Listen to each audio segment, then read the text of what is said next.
Mussolini subiu ao poder em 1922, prometeu modernizar o país. O automóvel parecia ser o símbolo perfeito da modernização.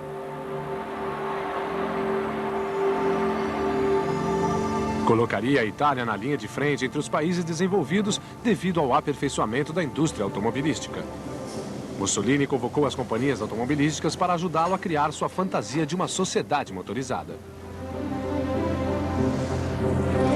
Na fábrica de Lingotto, em Turim, a Fiat iniciou a produção em massa de carros populares.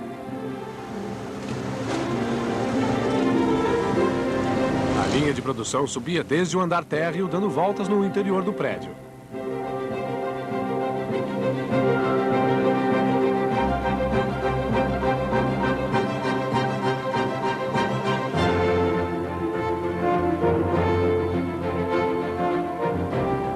Os carros prontos chegavam ao topo e eram testados em uma pista especialmente construída no telhado.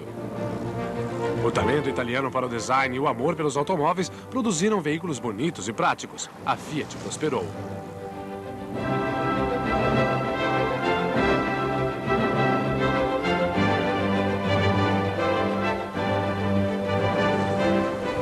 Durante a década de 20, o melhor modo de popularizar esses automóveis era promover corridas nas estradas.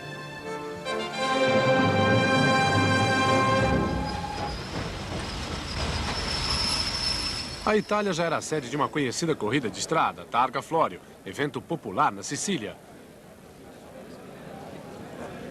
Foi ideia do conde Vincenzo Florio, rico comerciante de Palermo, e realizou-se pela primeira vez em 1906.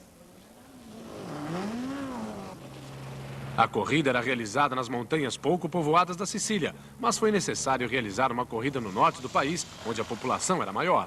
A solução foi a Mille Miglia, nas 1000 milhas que se tornaram a corrida de rua mais clássica de todos os tempos. A Mille Miglia teve início em 1927. Foi ideia de amigos meus, 4 amigos meus, Conde Mardi, Conde Marzotto, Castagnedo, Calastrini. Decidiram fazer uma corrida que deveria ter sido a única, aliás, pois era uma verdadeira loucura. E no dia seguinte, Mussolini enviou um telegrama dizendo, se repetir, que queria dizer, façam de novo. Centenas de milhares de pessoas vieram ver os carros enquanto competiam pelas ruas do norte da Itália. Assim, a Mille Miglia tornou-se um evento anual. Era aberta a amadores e profissionais. Já na década de 50, centenas de pilotos participavam. Os mais modestos sedãs competiam com os últimos modelos esportivos de corrida.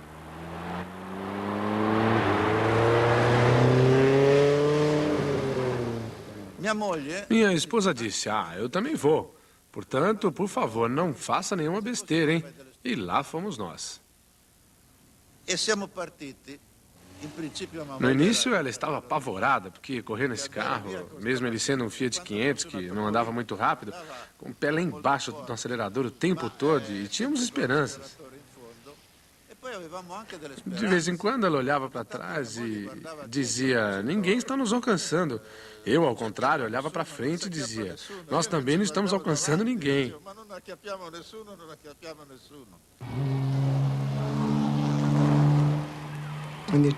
Os italianos são engraçados e loucos por corridas também. Por isso colocavam placas avisando quando havia algum lugar perigoso.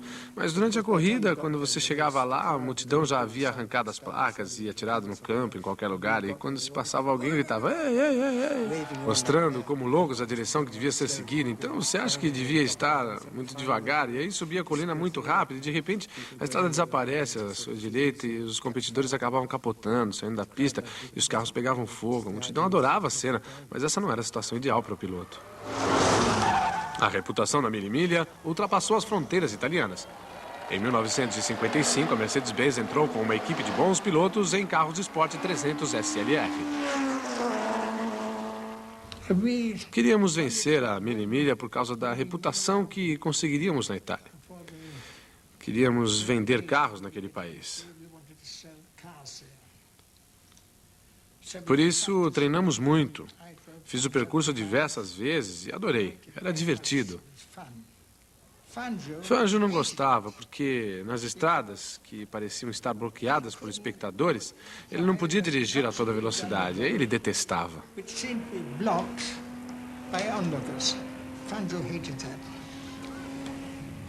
Stirling Moss não parecia se incomodar, e aí disse, não consigo me lembrar de todo o percurso. Vou colocar o Jenkinson como copiloto. O Jenkins e eu chegamos à conclusão de que o único modo de andar rápido nessas estradas era sinalizar tudo o que acreditávamos que fosse perigoso, ou seja, subidas sem visibilidade, curvas onde não enxergássemos a saída e coisas do tipo.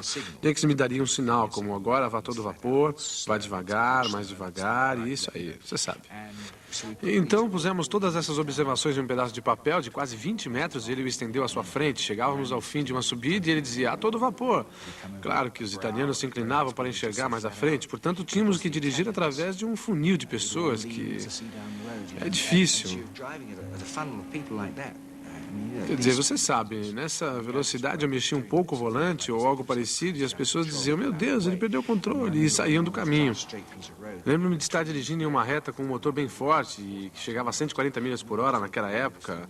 E esse evento era um tipo muito surpreendente, era muito bom. Stirling Moss venceu a corrida para a Mercedes, quebrando o recorde de modo espetacular.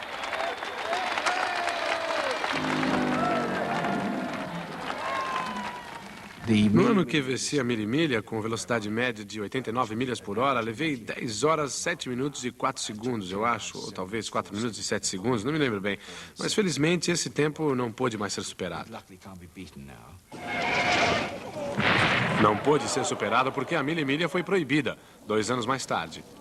Apesar de ter sido considerada uma corrida perigosa por algum tempo, foi necessária uma tragédia envolvendo o piloto espanhol Alfonso de Portago para que não se realizasse mais.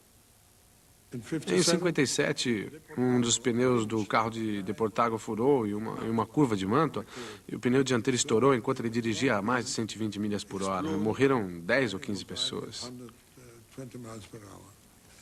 Então, aquela loucura que, por milagre, já havia sido realizada 24 vezes teve de acabar.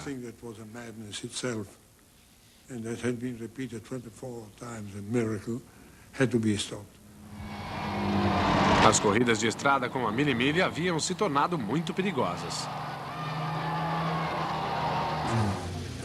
Na Inglaterra, as corridas de estrada nunca foram permitidas, mas na Irlanda do Norte, durante a década de 50, um circuito de vias públicas em Dundrod foi utilizado para o Tourist Trophy. Acredito que até hoje Dundrod foi o circuito mais perigoso que eu já corri. Era estreito, as curvas todas erradas e localizavam-se em uma parte da Irlanda em que chovia sem parar. Além do mais, o asfalto não era muito bom. Recebi um sinal do box que dizia para entrar antes do planejado. Eu fiquei tão alegre, tão feliz, que mal podia esperar para entrar lá. Mal podia esperar e acabei entrando errado em uma das pontes e destruí totalmente o carro. Foi a única vez na vida que saí fora da estrada. Acabei com o Aston Martin. Muitos pilotos morreram ali, 3 em uma única corrida, em uma das TTs. Nunca deveriam ter permitido corridas de automóveis naquele local. Hoje não permitiriam.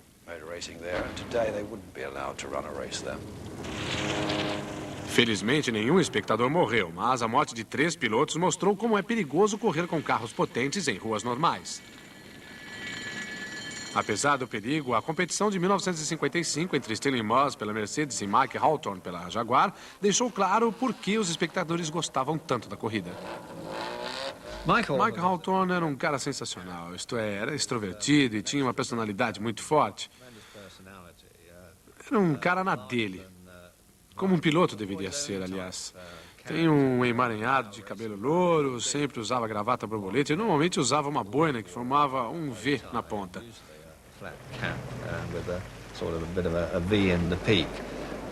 E o seu modo de encarar o automobilismo era o oposto de Stirling. Ele não via problema nenhum em tomar umas cervejas na noite anterior da corrida. Já Stirling era absolutamente abstêmio e se preparava com cuidado, tanto física quanto mentalmente.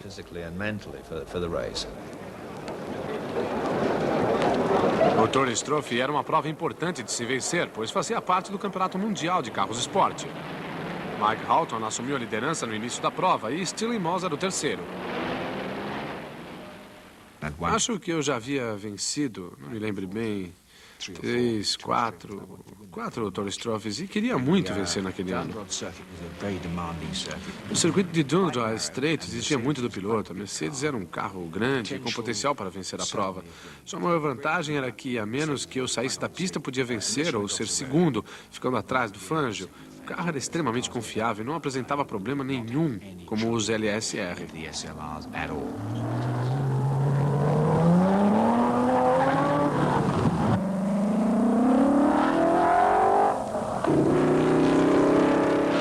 Cada carro tinha 2 pilotos. Quando Mike Hawthorne parou no box para a troca de rotina, Moss abriu uma vantagem muito grande antes de sua parada.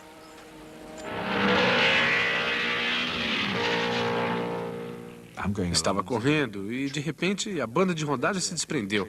Hoje é raro que isso aconteça, mas naquela época costumavam descascar como bananas.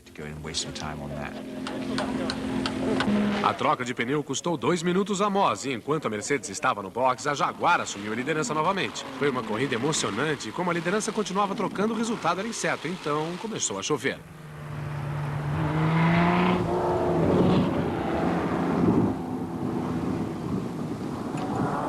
A habilidade de Moss na chuva foi o fator decisivo.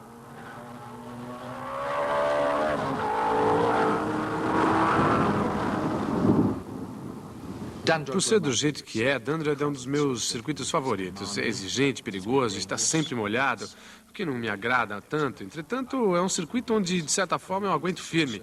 É bom para a Mercedes, para mim, e vencer esse TT de 55 foi muito importante.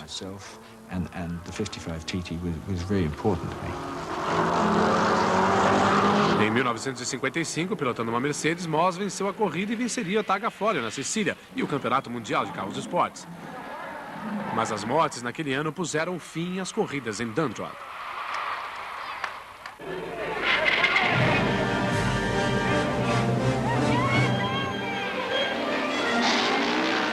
A era épica das corridas de rua estava chegando ao fim.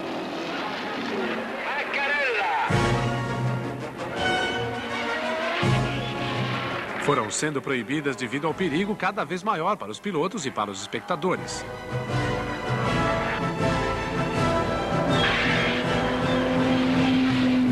A corrida mais antiga foi a última a ser proibida. Após quase 70 anos, realizou-se a última Targa Florio, rompendo-se assim o único elo que ainda restava com os tempos heróicos. A prova, pelo menos, havia produzido seus heróis. Pilotos como Nino Vaccarella, um professor de Palermo, que venceu 2 vezes pilotando uma Ferrari.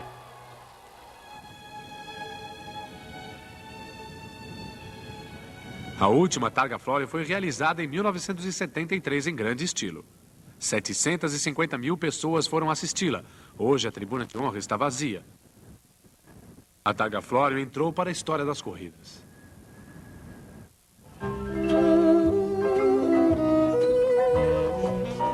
As grandes corridas de rua não existem mais. Apenas uma modalidade desse esporte sobreviveu: as provas de montanha. Em Chelsea Wash, na Inglaterra, os pilotos vêm competindo desde 1905.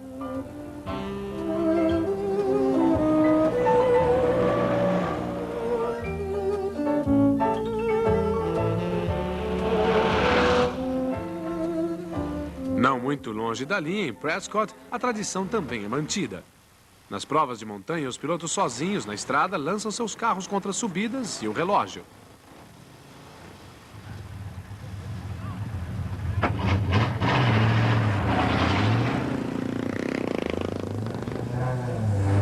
Muitos dos participantes são veteranos de outras modalidades mais nobres e gostam de ter outro tipo de atividade, por isso participam das provas de montanha.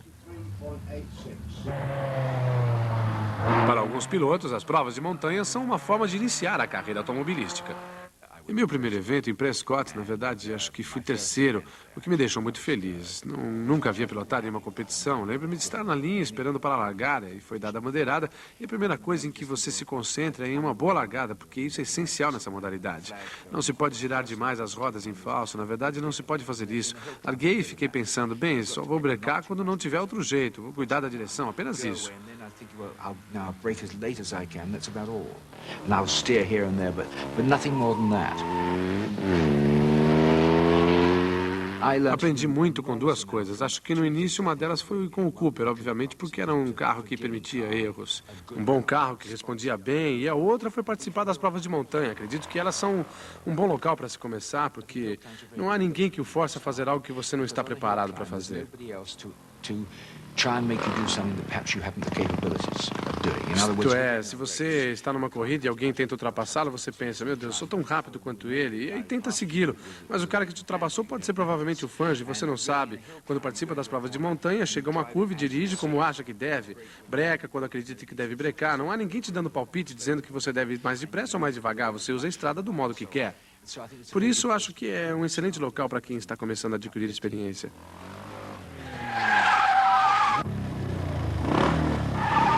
A colina em Prescott tem quase 1.200 metros e mesmo os novatos conseguem percorrer em menos de um minuto.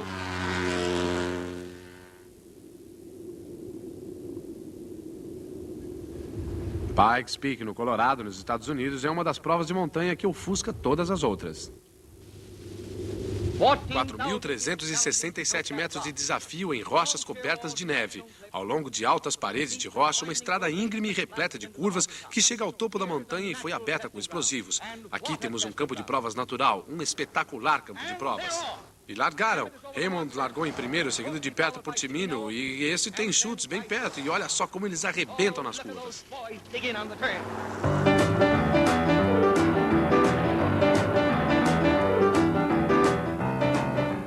A primeira corrida para as nuvens foi realizada em 1916. A estrada dá voltas por 19 quilômetros até o topo da montanha, 4.367 metros acima do nível do mar. Pikes Peak tem sido chamada de Montanha de Anser, em homenagem à família dos Anser, que vem correndo no local há 3 gerações.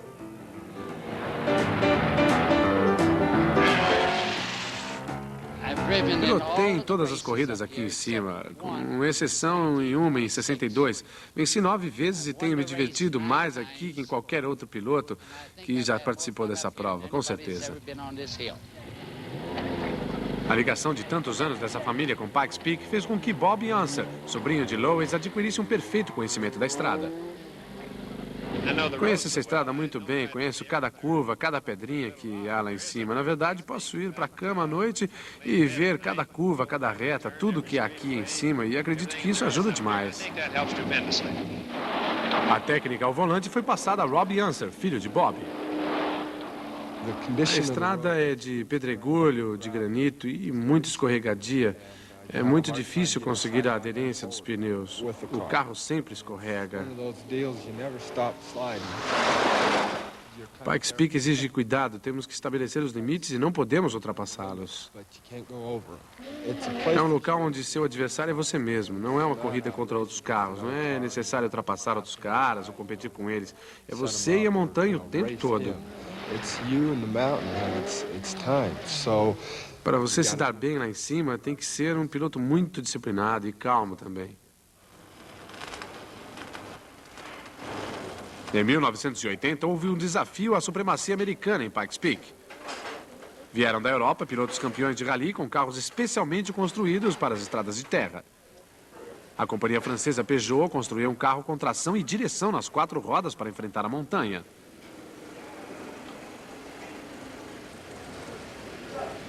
Disposto a quebrar o recorde, Ari Vatanen, o piloto finlandês, enfrentou as condições traiçoeiras durante a subida.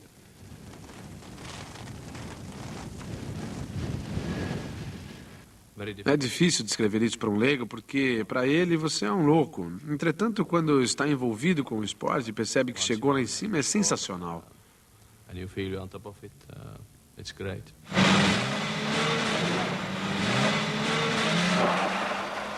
Para subir os 4.367 metros, temos 120 quilômetros de estrada sem barreiras ou descidas bruscas.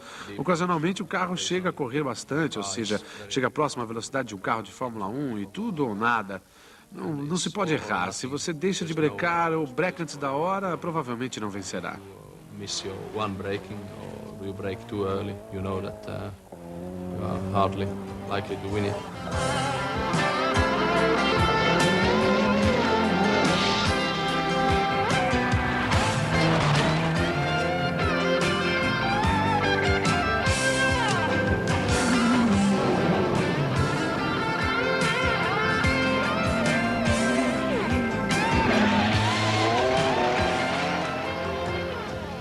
Em 1988, Ari Vatanen quebrou o recorde da corrida para as nuvens com uma velocidade média de 112 km por hora.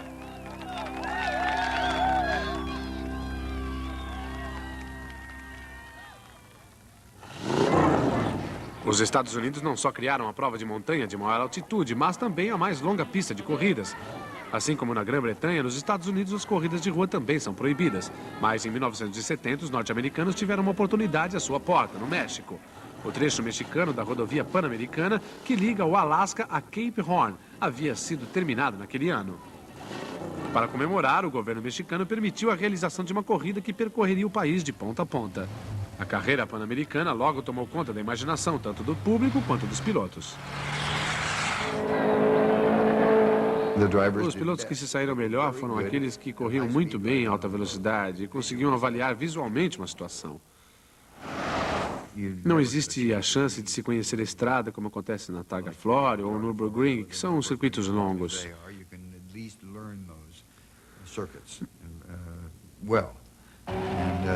Mas aqui é impossível. Conhece-se trechos dela, como de Pueblo até a cidade do México. Esse trecho pode se conhecer com a palma da mão, mas não toda a sua extensão, tão bem assim. Não se pode ter certeza de não cometer erros em algum lugar.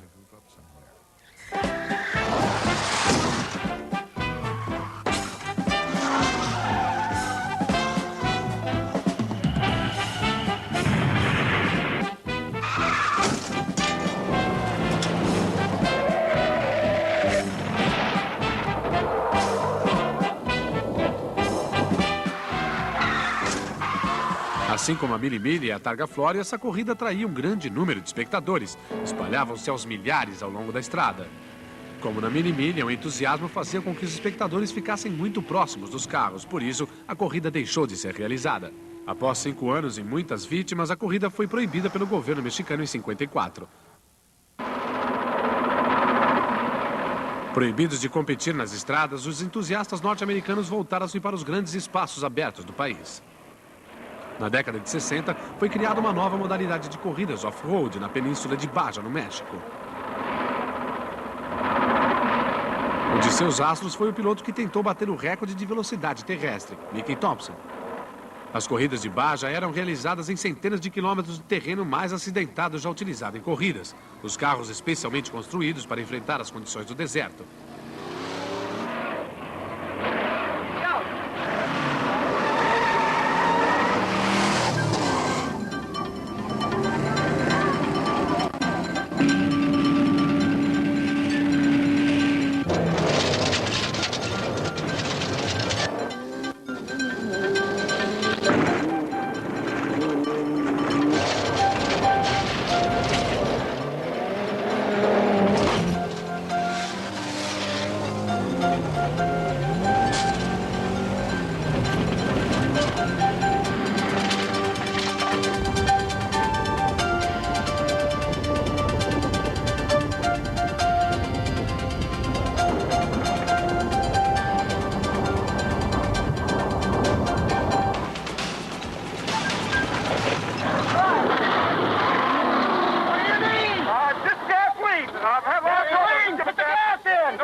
The car's in good shape now, though. All right, how much gas they putting in? 40 gallons. Taking off 40 gallons? Yeah, take it off. All good, you're ready to go. All right, right here.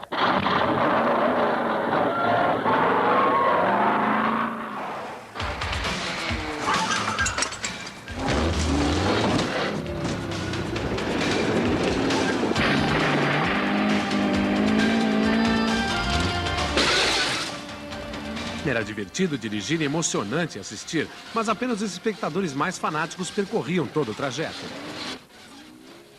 Naquela época eu participava como copiloto de meu pai, não tinha permissão de dirigir, mas eu podia correr com ele, o que era assustador.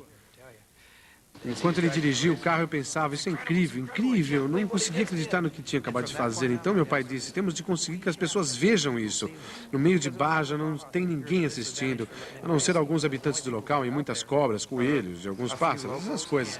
Ninguém assistia, por isso meu pai disse, temos que conseguir que as pessoas vejam isso, temos que conseguir que haja público. E não parou de repetir isso o resto da corrida, perdeu totalmente a concentração, mas teve a ideia revolucionária.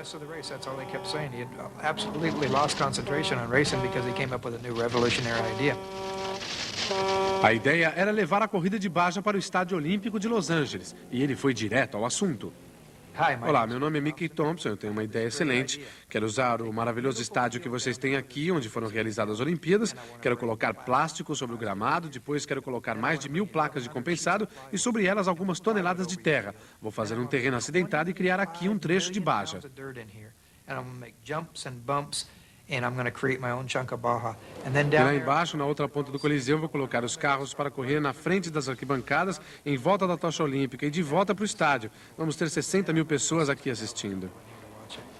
O sujeito vai ficar espantado, você sabe, ele vai dizer, isso é impossível. Mas Mickey Thompson conseguiu o que queria e assim surgiu uma nova modalidade de corrida.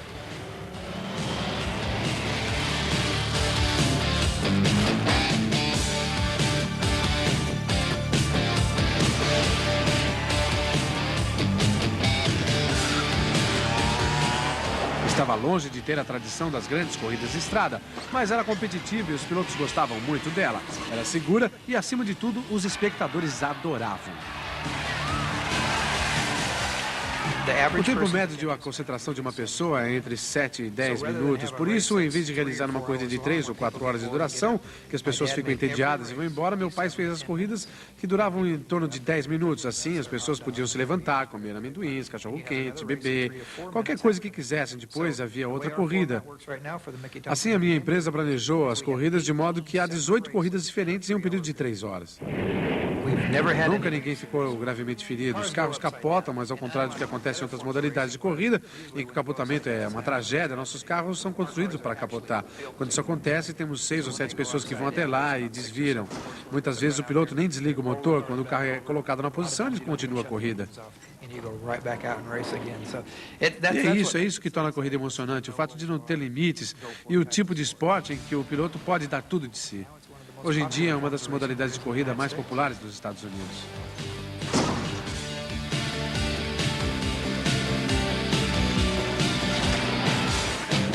Os homens que competiram na mini-milha dificilmente encontrariam alguma ligação entre seus feitos e o circo de Mickey Thompson. Mas para os espectadores do Estádio Olímpico de Los Angeles e para aqueles que há tempos atrás se aglomeravam ao longo do circuito de Targa Florio, a emoção certamente é a mesma.